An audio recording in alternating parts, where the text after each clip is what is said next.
William Goodge, a 31-year-old British ultra-endurance athlete, has claimed to have shattered the world record for running across the width of Australia.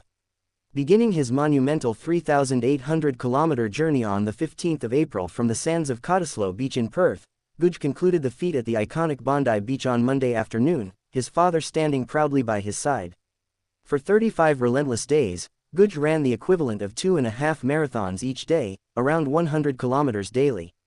It was an undertaking that tested not just physical limits, but emotional and mental boundaries as well. Originally from Bedfordshire, England, Goodge's running journey began under tragic circumstances. After losing his mother, Amanda, to cancer in 2018, he took to running as a form of tribute and personal healing. This latest endeavor was a continuation of that tribute, raising funds for cancer charities across the UK, the US, and Australia. Though the Guinness World Records has yet to officially verify his achievement, Goodge's run eclipses the previous record set by Chris Turnbull in 2023, who completed the trek in 39 days. Another widely celebrated runner, Ned Brockman, made the same journey in 47 days in 2022, drawing immense attention and millions in charitable donations. In a reflective interview with BBC Breakfast, aired just 24 hours after he crossed the finish line, Goodge described the experience as the toughest thing I've ever done. Every step of the journey was a battle. He endured a brutal dust storm, persistent injuries, and the physical disintegration that comes from pushing the human body to its extremes, losing toenails, suffering from rotting feet, and enduring searing bone pain.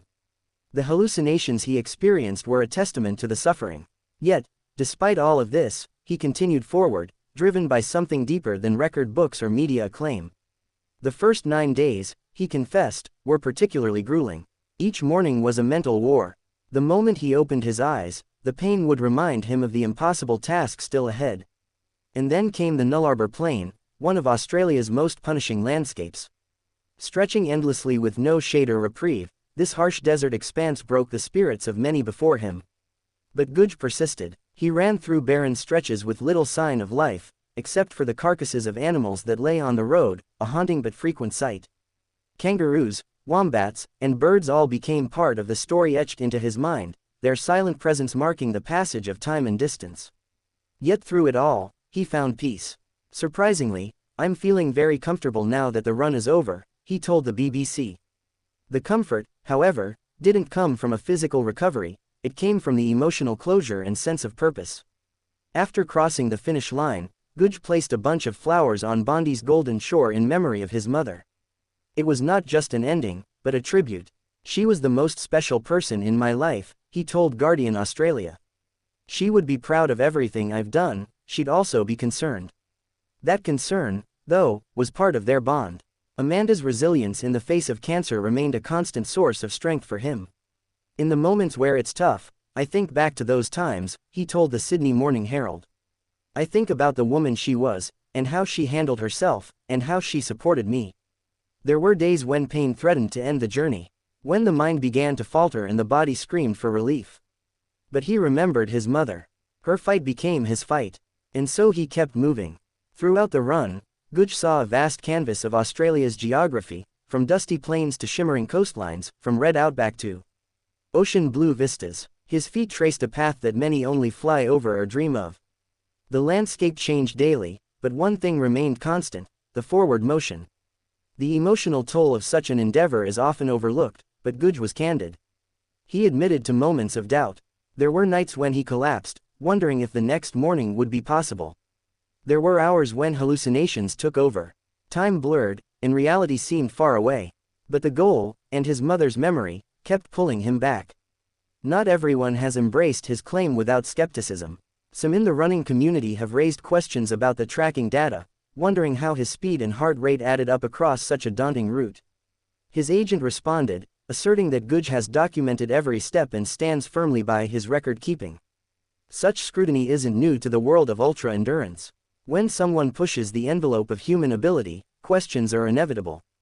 But Goodge remains unfazed. His mission was always larger than just numbers. It was about proving something to himself, and honoring someone he loved deeply. Goodge also holds another impressive feat. He claims to be the fastest British man to run across the United States, completing the journey from Los Angeles to New York in just 55 days.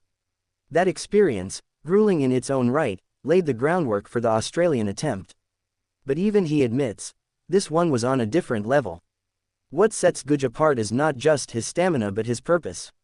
Running for hours in blistering heat, in pain, with hallucinations clouding vision, he continued because the cause mattered. Each step was powered not by adrenaline, but memory. Along the way, his support team played a vital role.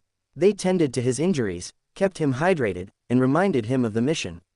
His father's presence at the finish line symbolized the journey's full-circle nature: family, pain, perseverance, and pride. The run ended not with a roar, but with reverence. Goodge didn't raise his arms in triumph. He placed flowers in the sand. A quiet act, filled with weight. A moment of silence that echoed louder than any applause. He may have crossed a continent, but more importantly, he crossed a line within himself, a place of healing, transformation, and peace. For William Goodge, the journey across Australia wasn't just a run. It was a story, a pilgrimage, a love letter to his mother, and a message to the world: even the hardest roads can be run, if the heart leads the way.